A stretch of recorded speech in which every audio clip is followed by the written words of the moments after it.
이 시간 우리 하나님의 말씀 함께 읽겠습니다. 마가복음 13장 14절부터 27절까지 우리 함께 말씀을 읽도록 하겠습니다. 멸망에 가증한 것이 서지 못할 곳에 선 것을 보거든 읽는 자는 깨달을진대 그때에 유대에 있는 자들은 산으로 도망할지니라. 지붕 위에 있는 자는 내려를 가지도 말고 집에 있는 무엇을 가지로 들어가지도 말며 밭에 있는 자는 겉옷을 가지로 뒤로 돌이키지 말지어다.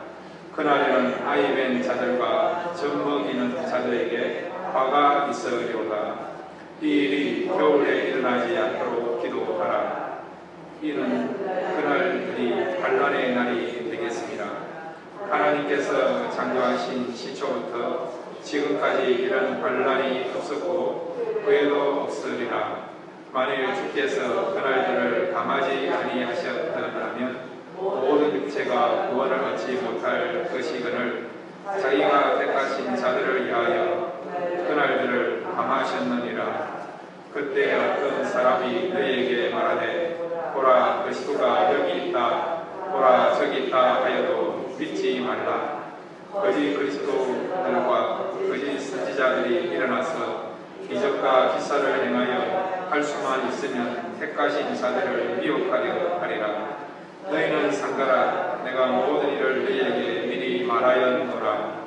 그때에 그 환난 후 해가 어두워지며 달이 빛을 내지 아니하며 별들이 하늘에서 떨어지며 하늘에 있는 권능들이 흔들리라. 그때 인자가 구름을 타고 큰 권능과 영광으로 오는 것을 사람들이 보리라. 또 그때에 그가 천사들을 보내어 자기가 택하신 자들을 땅 끝으로부터 하늘 끝까지 사방에서 모으리라. 아멘. 우리 다시 한번 기도하겠습니다. 하나님, 말씀 듣기를 원합니다. 어린아이 같은 순전한 마음으로 말씀을 잘 우리가 받아들임으로 이 말씀이 올 한 해와 이번 한 주간 살아가는 데 있어서 정말 필요한 영적인 양식이 될 수 있도록 말씀 가운데 역사하여 주옵소서. 말씀 듣기를 원합니다. 예수님의 이름으로 기도드렸습니다. 아멘. 지금으로부터 2500년 전에요, 중국의 오나라에 손무라는 사람이 있었습니다. 손무. 들어보셨죠? 이 사람이 쓴 유명한 책이 있는데 그게 무슨 책입니까? 손자병법이라는 책입니다. 총 13권으로 되어 있는데 어떻게 하는 것이 전쟁에 승리할 수 있는가, 그런 이론과 원리를 담고 있는 것이 손자병법인데요. 이 손자병법의 내용 가운데 여러분이 잘 알고 있는 내용이 어떤 내용이냐니까 최고로 잘하는 전쟁은 전쟁하지 않고 승리를 얻는다, 그런 내용이 있고, 그 다음에 적을 알고 나를 알면 전쟁에서 승리할 수 있다, 그런 내용도 포함되어 있어요.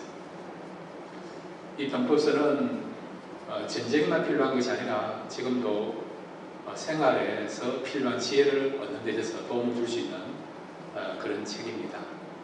그러나 여러분, 진정한 삶에 있어서 지혜와 바른 어떤 교훈을 삼을 수 있는 것은 우리 주님밖에 없다는 것을 꼭 믿으시기 바랍니다. 주님의 말씀을 통해서 우리가 참된 교훈과 또한 지혜를 얻을 수 있어요. 특별히 위기를 만났을 때에 이 위기를 잘 우리가 돌파해야 되고 극복해야 되지 않습니까? 어떻게 하면 우리가 이 위기를 잘 넘길 수 있느냐. 작년에도 우리가 이 코로나 바이러스에 인해서 하나님 은혜 가운데 위기를 잘 넘겼습니다. 올 한 해도 이 코로나 바이러스가 언제까지 우리의 삶의 위기로 다가올는지는 모르지만, 그러나 계속해서 우리가 이 문제가 해결되지 않고 위기 가운데 있다 하더라도 오늘 주님의 그 말씀을 통해서 교훈을 삼기만 하면 코로나 바이러스 아니고 그 어떤 위기가 우리에게 다가온다 하더라도 우리는 그런 위기에 대해서 잘 극복하고 승리할 수 있는, 평강 얻으며 살아갈 수 있는 저와 여러분이 될 줄 믿습니다. 오늘 이 말씀을 통해서 위기를 잘 극복할 수 있는 참된 지혜를 붙잡고 돌아가는 복된 시간 되시기를 바랍니다. 오늘 우리가 세 가지 교훈을 함께 생각하기를 원합니다. 첫 번째, 우리 같이 한번 따라합시다. 산으로 도망가자. 예, 어디로 도망가라고요? 산으로 도망가라.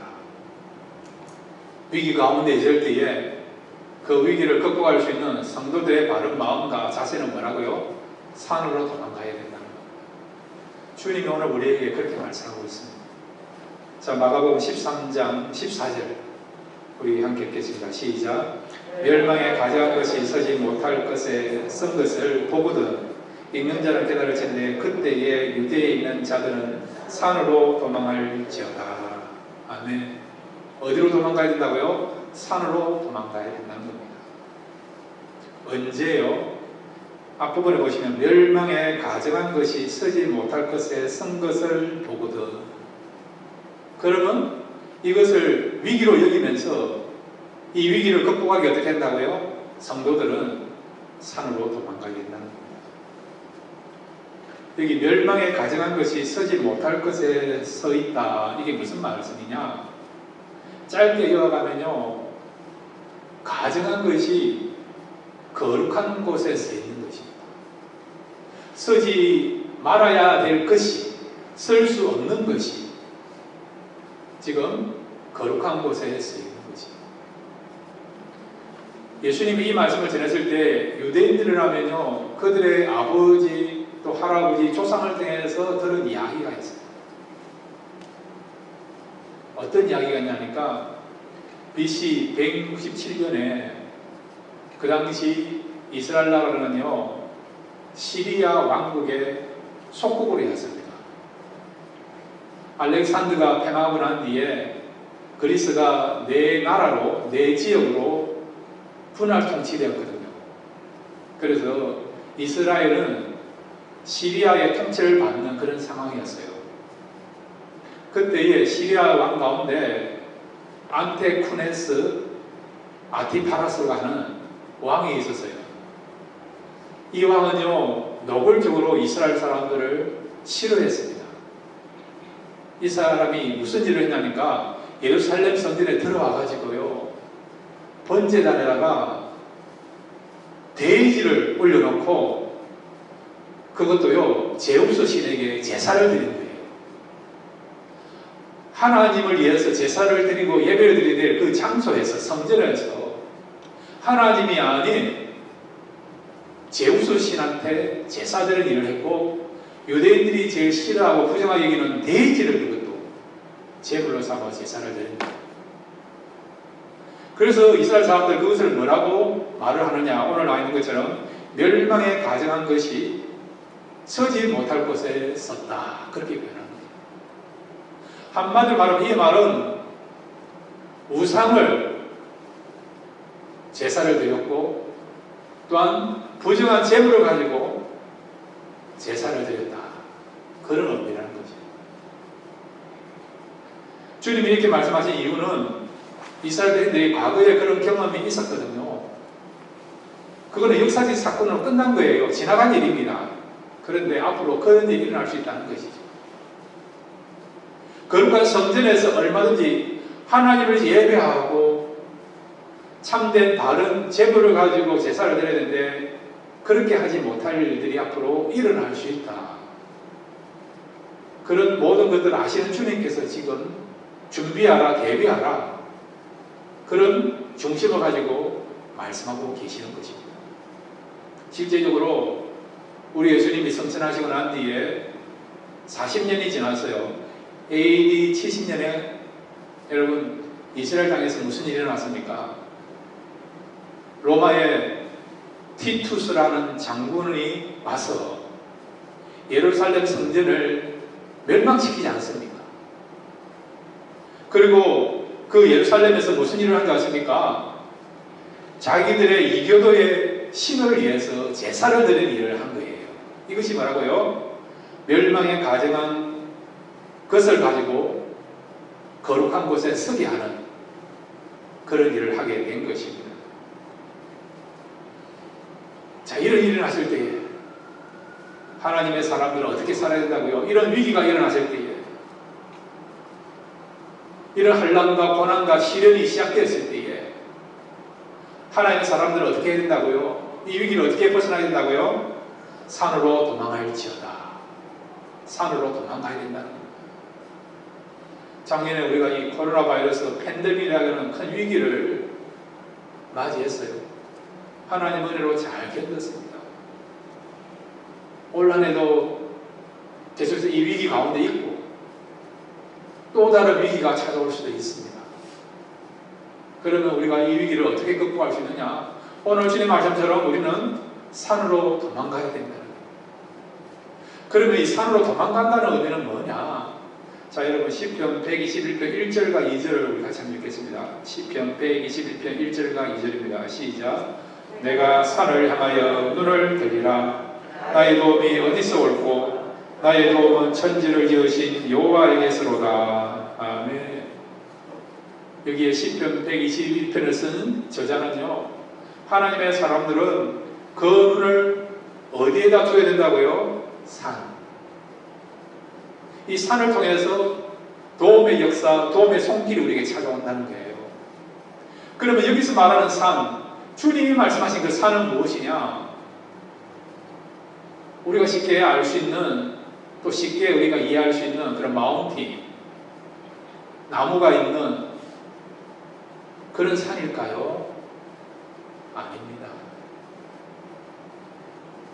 자, 여러분이 묻습니다. 성이 안전합니까? 산이 안전합니까? 성이 더 안전하죠. 성은 폐쇄되었어요. 잘 막으면 견딜 수 있어요. 버틸 수 있어요. 특별히 예루살렘 성은요, 천혜의 요새입니다. 정복하기 쉽지 않아요. 안전을 따진다고 한다면 산보다 예루살렘 성이 더 안전해요, 여러분.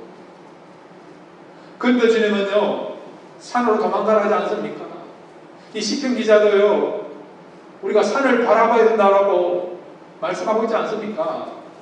그러면 산은 어떤 곳이느냐? 우리 같이 합시다. 하나님이 계시는 곳이다. 그 다음에 또 따라해 주십시오. 영적으로 가장 안전한 곳이다. 그곳이 어디라고요? 산이에요. 산. 장소가 중요하지 않다는 거죠. 성이든 산이든 집이든 들이든 광야든 간에, 궁궐이든 간에 장소가 중요한 게 아니라는 거예요. 하나님이 계신 곳, 하나님께 온전하게 예배 드릴 수 있는 곳, 하나님을 만날 수 있고요, 하나님이 주인 되심을 우리가 고백할 수 있고, 그런 하나님의 통치를 받을 수 있는 것이 어디라고요? 산이라는 거예요. 산. 그곳이 궁전이 될 수도 있고 초가집이 될 수도 있고 들이 될 수도 있고, 여러분. 장소가 중요하지 않다는 것이. 산으로 도망가를 여러분 이제 정리해보면요, 영적인 안전한 곳으로 피신하라. 그곳에 머물러라. 너희 영혼을 잘 지키라. 그것이 여러분 산으로 도망가라, 산을 바라보라, 그런 의미라는 것입니다. 에세겔이라는 선지자가 있어요. 이 사람은 제사장 가문에서 태어난 제사장의 아들입니다. 제사장의 아들이면요, 제사장이 될 수 있는 그런 자격을 갖춥니다. 그의 나이가 25세가 되었어요. 이제 5년만 되면 정식 제사장이 될 수 있습니다. 성전에서 성전을 봉사하고 예배를 드리고 제사를 드리기 위해서 기이하게 그 사명을 아름답게 감당할 수 있는 제사장이 될 수 있어요. 30이 돼야만 정식 제사장이 될 수 있는 거예요. 5년만 기다리면, 잘 훈련받으면 이제 그가 그리던 꿈을 실현할 수 있는 그런 나이였어요. 그때 어떤 일이 벌어졌느냐? 바벨론이 쳐들어와가지고요, 이스라엘 많은 젊은이들이 포로로 잡혀갔습니다. 이 에스겔도요, 25살 나이에, 꽃다운 나이에 포로로 바벨론 제국으로 잡혀가게 되었습니다. 그가 지금 그발 강가에서 포로로 잡혀 있는 그런 노예의 신분으로서 살아가고 있는 거예요. 희망이 있겠습니까? 희망이 없는 거 아닙니까? 고국으로 돌아간다는 것은 꿈도 꿀 수 없는 그런 상황 아닙니까? 이제 조국도 돌아가지 못하고 평생 지금 이방 땅에서 노예로서 살아갈 수밖에 없는 그런 상황이었어요. 근데 여기에 놀라운 반전이 일어나고 있습니다. 자, 여러분, 에스겔 우리 1장 1절부터 3절을 에스겔의 심정을 가지고 우리 같이 한번 읽겠습니다. 에스겔에서 1장 1절부터 3절입니다. 시작. 30째 해 넷째 달 초다새에 내가 그발 강가에 사로잡힌 자 중에 있었을 때에 하늘이 열리며 하나님의 모습이 내게 보이니 여호와인 왕이 사로잡힌 지 5년 그달 초다새라. 갈대앙 땅 그발 강가에서 여호와의 말씀이 부스의 아들 제사장 나 에셀에게 특별히 임하고 여호와의 권능이 내 위에 있으니라. 아멘. 30째 해라는 말은 그의 나이 30살 되던 때에 하나님이 그발 강가에 포로로 잡혀있는, 낙심하고 있고 실망하고 있는 그런 에셀에게 찾아온 거예요. 하나님의 임재를 경험했고 하나님의 음성을 들었고 그 백성을 위한 특별한 그런 예언의 메시지를 받았습니다. 비록 예루살렘에서 제사장으로서 사역을 하고 못하지만 그런 길을 막혔지만 그럼에도 불구하고 지금 포로로 잡혀왔고 이방 땅에서 내일을 알 수 없는, 미래를 알 수 없는 그런 가운데 있었지만 하나님이 그곳에 찾아오셔서 그에게 위로하시고 힘을 주시고 은혜를 베풀어 주시고 그 백성들을 위로하라고 소망하라고 특별한 말씀을 하게 되는 것이죠. 만약에 여러분 에스겔이요 포로로 잡혀오지 않았고 예루살렘에서는 어떤 일이 벌어졌겠습니까? 그 당시 여러분 예루살렘 성전은요 겉만 멀쩡하지 예배나 제사장의 모습들 보면요 부패하고 다 타락해 있습니다. 생명력이 빠져 있습니다. 그런 분에게 사역한다는 것은 자기 역시도 얼마든지 부패한 제사장으로서 생명력 없이 형식적으로 예배를 드리고 사역할 수 있는 그런 삶을 살 수밖에 없는 거예요. 그런데 그가 지금 어디에 왔습니까? 포로로 잡혀왔습니다. 그럼에도 불구하고 하나님이 찾아오신 거예요. 하나님이 찾아오신 걸 알면 하나님을 만난 겁니다. 하나님 주신 말씀을 붙잡은 것입니다. 분명한 사명을 주신 것이죠. 그래서 그의 영혼은 안전하게 된 거예요. 장소를 떠나서 하나님을 만났고 말씀을 받고 은혜를 누리고 천상세계를 바라보게 되니까 그곳이 어떤 곳이라고요? 그의 영혼이 안전한 곳이 되었다는 것이죠. 여러분 여기서 산이란 것은 우리의 영혼이 안전한 곳을 말하는 것입니다. 우리가 어떻게 하면 이 위기를 극복할 수 있습니까? 우리의 영혼이 안전하다고 한다면 하나님의 사람들은 어떤 위험도 어떤 위기도 극복할 수 있다는 걸 믿으시기를 바랍니다. 여러분 교회는요 여러분 모든 사람들이 와서 예배드림으로 말미암아 또 하나님을 만남으로 말미암아 은혜를 누림으로 말미암아 영원히 안전한 곳이 되어야 됩니다.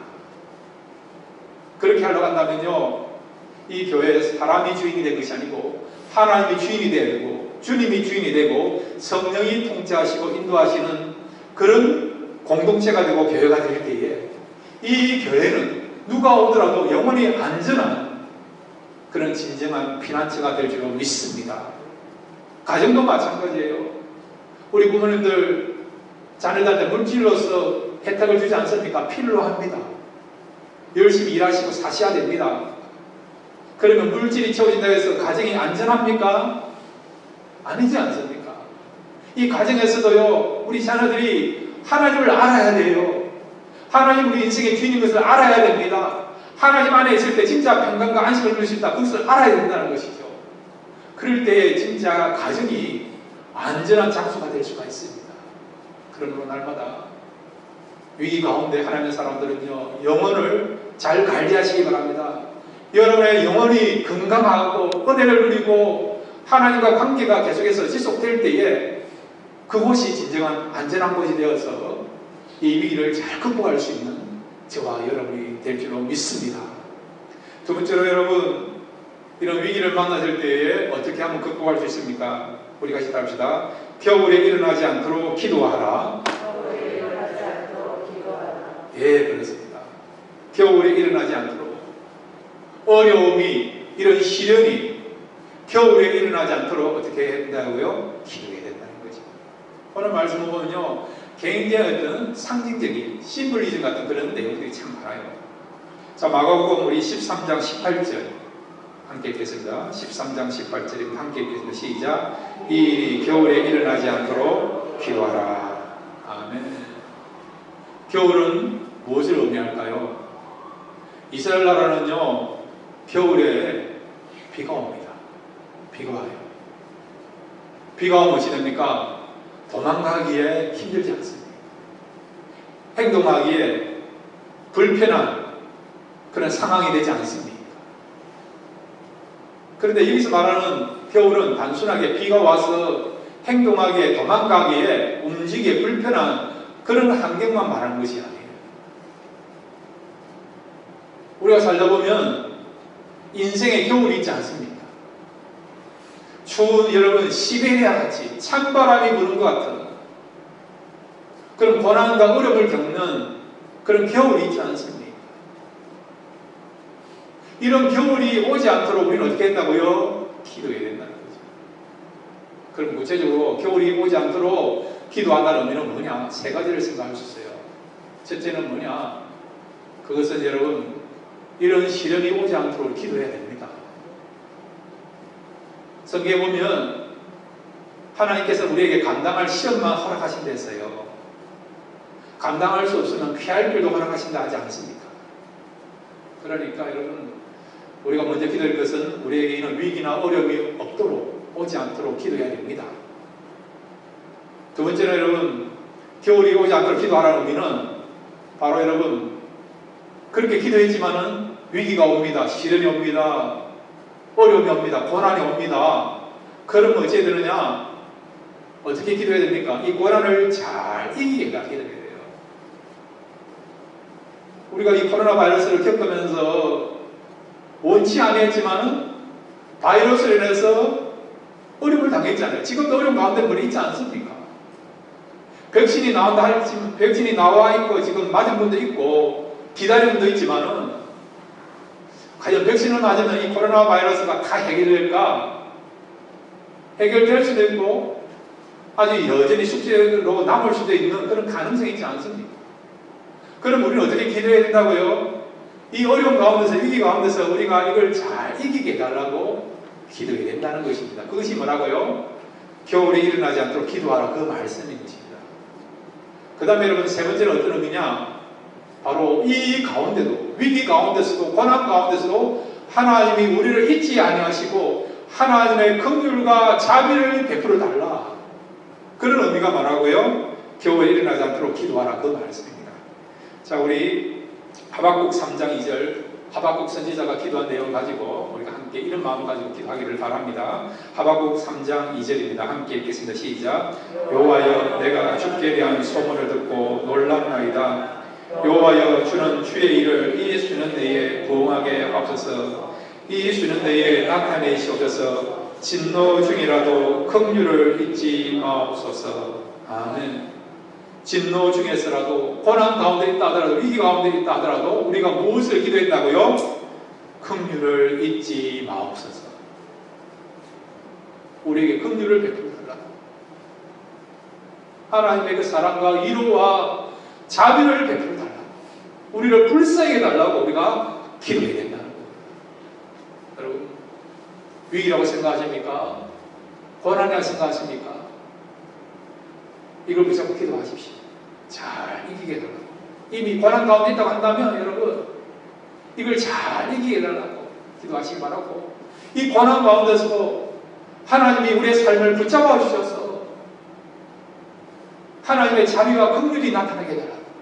이 긍휼로 은혜로 우리가 하나님 주시는 그 사랑을 누리면서 또한 건강을 유지하면서 또 하나님의 일을 잘 감당해달라고 하나님이 우리를 불쌍해 주시고 긍휼을 베풀달라고 기도하시기 바랍니다.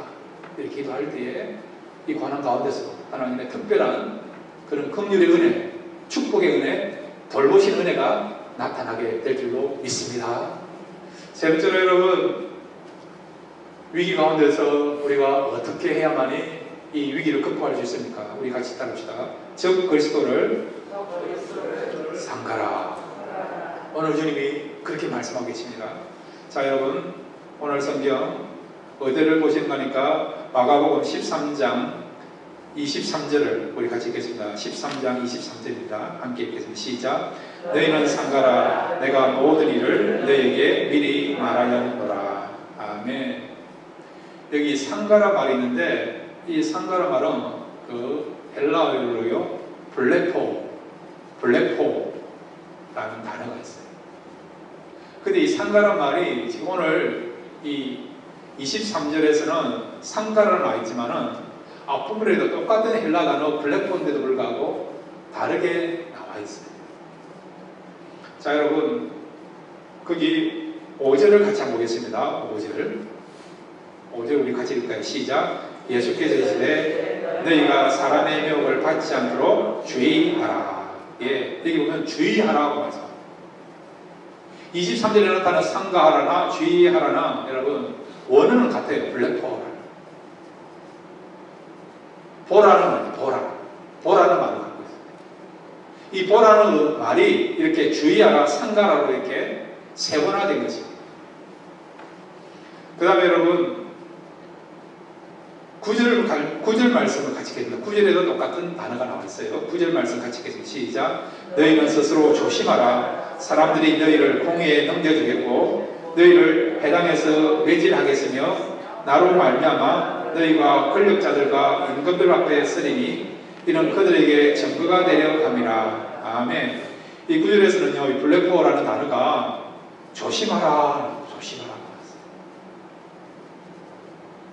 똑같은 단어임에도 불구하고 세 가지 뜻을 갖고 있다는 거예요. 삼가하라, 주의하라, 조심하라. 그러면 무엇에 대해서 우리가 조심해야 될 것인가? 또 어떻게 사는 것이 참되게 우리가 주의하면서 조심하면서 삼가면서 살 수 있는가? 22절 말씀을 같이 읽겠습니다. 22절입니다. 함께 읽겠습니다. 시작. 거짓 그리스도들과 거짓 선지자들이 일어나서 이적과 기사를 행하여 할 수만 있으면 택하신 자들을 미혹하려 하리라. 예. 여기 거짓 그리스도, 적 그리스도와 거짓 선지자들이 나타난다는 거예요. 그들에 대해서 뭐라고요? 우리가요 조심하고 주의하고 삼가야 된다는 거예요. 이 위기 때가 되면요 꼭 보면 이런 적 그리스도와 거짓 선지자들이 나타나요. 그들은 우리를 미혹해 한다는 거죠. 이런 일이 있으니까 하나님의 사람들이 어떻게 한다고요? 이 위기를 어떻게 극복해야 될 것인가? 그들의 미혹에 빠지지 않도록 미혹이라고 하는 그런 위기를 우리가 어떻게 하면 극복할 수 있느냐? 뭐라고요? 주의하고 그 다음에요 조심하고 그들을 삼가는 것이 이들로부터 우리가 얼마든지 벗어날 수 있고 그들의 미혹으로부터 우리가 벗어날 수 있는, 극복할 수 있는 그 원리를 말씀해 주고 있는 것입니다. 여러분, 적그리스도요 두 분류를 나눌 수 있습니다. 첫째는 정치적인 적그리스도가 있어요. 두 번째는 종교적인 적그리스도가 있습니다. 과거에도 있었고 지금도 있고 앞으로도 일어날 거예요. 주님 오시기 직전까지 계속해서 적그리스도가 등장하게 될 것입니다. 정치적인 적그리스도나 종교적인 적그리스도의 공통점은 뭐냐? 그들은 때로는 성경을 이용해서 말씀을 이용해서 접근한다는 거예요. 그리고 그들의 목적은 뭐냐? 자기들의 배만 채우는 것입니다. 자기의 명예와 권력을 위해서, 유익을 위해서 사람들을 선동하고요, 사람들을 악한 길로 빠뜨리게 하는 것이, 멸망의 길로 빠뜨리게 하는 것이, 이것이 정치적인 적그리스도나 종교적 적그리스도의 공통된 목적이에요. 자, 여러분, 독일이요 1차 대전에서 패전국가가 되었어요. 패전에 대한 책임을 물고 그 당시 1차 대전에 참여한 연합군에게 엄청난 전쟁 배상금을 배상해줘야 되는 그런 상황이 되었어요. 천문학전에 치렀습니다. 독일 국민들이 시리에 빠진 것이죠. 전쟁한 것도 힘드는데 거기에다가 패전했기 때문에 보상을 해줘야 되니까 그 금액이 엄청나니까 모든 국민들이 시리에 빠져졌습니다. 그럴 때 등장한 사람이 누굽니까? 히틀러죠. 히틀러.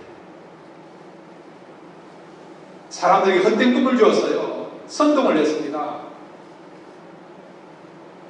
그러면서 또한 책임을 유태인들에게 물었죠. 그래서 유태인들을 600만 명이나 학살하는 데 있어서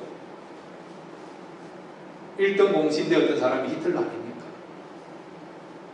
유태인들을 정치적으로 이용하게 된 것이죠. 그리고 어떻게 합니까? 2차 대전을 일으켰지 않습니까? 2차 대전을 말미암아 독일은 더 힘들어지는 그런 상황에 처하게 된 것이죠. 히틀러 같은 사람이 여러분 적그리스도라는 것입니다. 오늘 성경에 나타난 것처럼 22절을 다시 보면 이 적그리스도는요 이적과 기사를 행하는 그런 능력이 있다고 말씀하고 있지 않습니까? 22절을 같이 읽겠습니다. 시작. 거짓 그리스도들과 거짓 신자들이 일어나서 이적과 기사를 행하여 할 수만 있으면 택하신 자들을 미혹하려 하리라. 아멘.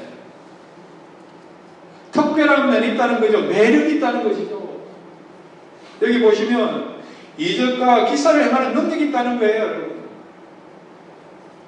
어떤 학자들이 이렇게 이야기하더라고요. 창세 이후로 가장 스피치를 잘하는 사람이 누구냐? 히틀러라고 이야기해요. 히틀러.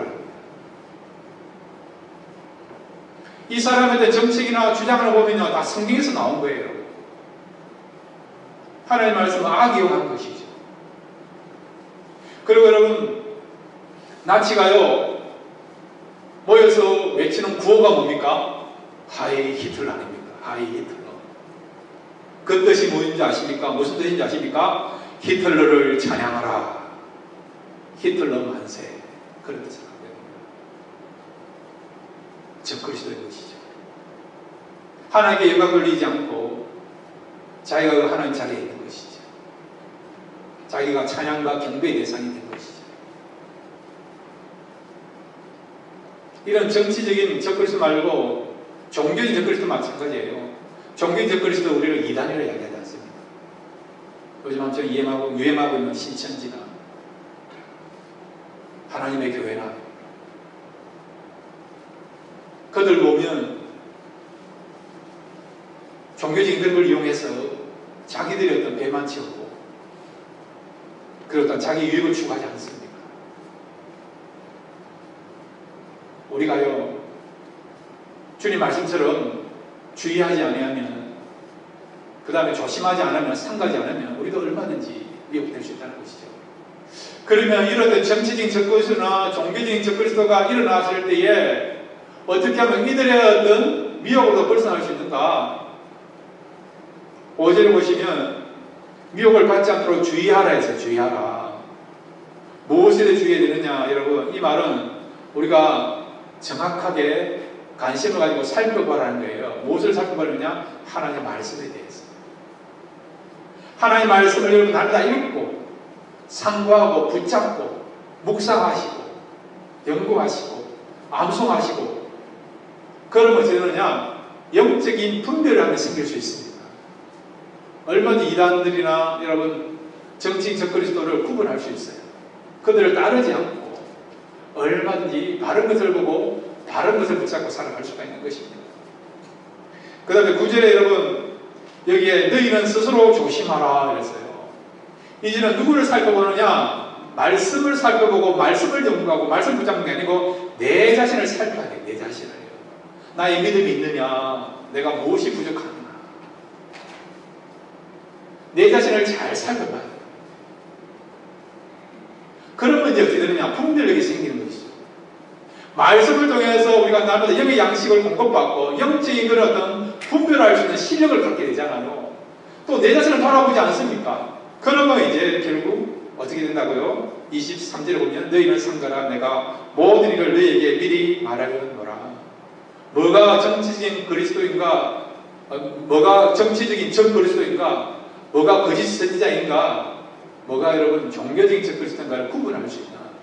그래서 그들을 따르지 않고 진리를 붙잡고 참 주인이신 주님을 바라보면서 살아가는 하나님의 사람들이 될 수 있다는 것입니다. 이런 믿음을 가지고 살아가실 때, 참된 주인을 가지고 섬기고 살아가실 때에 그들에게 주는 특별한 축복이 있어요. 26절 말씀 우리 같이 읽겠습니다. 26절입니다. 함께 읽겠습니다. 시작. 그때에 인자가 구름을 타고 큰 권능과 영광으로 오는 것을 사람들이 보리라. 아멘.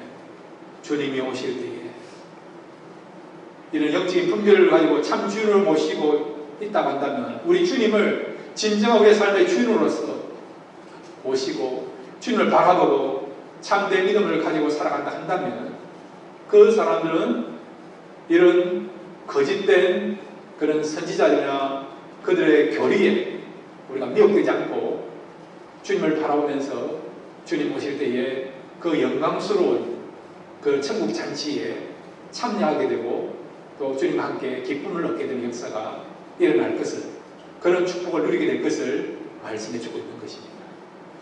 자, 여러분 삶에 있어서 진정한 주인은 무엇입니까? 하나님이 되시길 바랍니다. 우리 주님이 되시길 바라고 성령이 통치하시는 여러분의 마음이 되시길 바랍니다. 이 분명한 신앙을 붙잡고 있으면 이런 정치적인 적그리스도나 그 다음에 종교적 적그리스도가 나타나서 미혹한다 하더라도 그 미혹에 빠지지 않고 우리는 참된 신앙을 붙잡고 살아가는 그러므로 말미암아 이런 위기로부터 벗어나서 하나님이 원하시고 기뻐하시는 삶을 살아가는 저와 여러분이 될 줄로 믿습니다. 이런 믿음으로서 승리의 삶을 살아가시는 저와 여러분 되시기를 주님의 이름으로 축원드립니다. 우리 같이 기도하겠습니다. 이 시간 우리 다 같이 일어나셔서요, 우리 한번 기도할까요? 하나님, 우리의 삶에 위기가 있습니다. 그럼에도 불구하고 날마다 하나님 주신 은혜로 말미암아 우리 영혼이 안전하게 해주시고 그뿐만 아니라 이 위기 가운데서도 우리가 하나님의 긍휼과 자비가 나타나게 달라고 기도하시 바라고, 나의 삶의 주인은 내가 아니고 주님이십니다. 주님이 나를 다스려 주시고 우리 교회를 다스려 주시고 우리 가정을 다스려 주옵소서. 그렇게 함으로써 이 위기를 잘 벗어나게 달라고 오늘 말씀을 생각하시면서 우리 다 같이 주여 한번 부르고요, 함께 기도하겠습니다. 주여! 아버지 감사합니다. 이 시간도 함께 말씀을 드리겠습니다.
하나님 아버지, 지금 우리가 처해 있는 모든 상황들이 위기 가운데 있습니다. 그럼에도 불구하고 날마다 우리 영혼을 잘 지킬 수 있도록 하나님께서 특별한 은혜를 허락하여 주시고 뿐만 아니라 어려운 가운데서도 하나님의 긍휼의 은혜가 나타나게 하여 주옵소서. 뿐만 아니라 우리의 삶의 주인은 하나님이십니다. 하나님을 주인으로 삼을 때에 하나님께서 그 영혼을 지키시고 보호해 주시고 주님 오실 때에 영광스러운 모습으로서 주님을 맞이하며 또 천국 잔치에 참여하게 될 줄로 믿습니다. 끝까지 우리의 신앙을 지키게 하여 주시고 성령께서 동행하여 주옵소서. 예수님의 이름으로 간절히 기도드렸습니다. 아멘.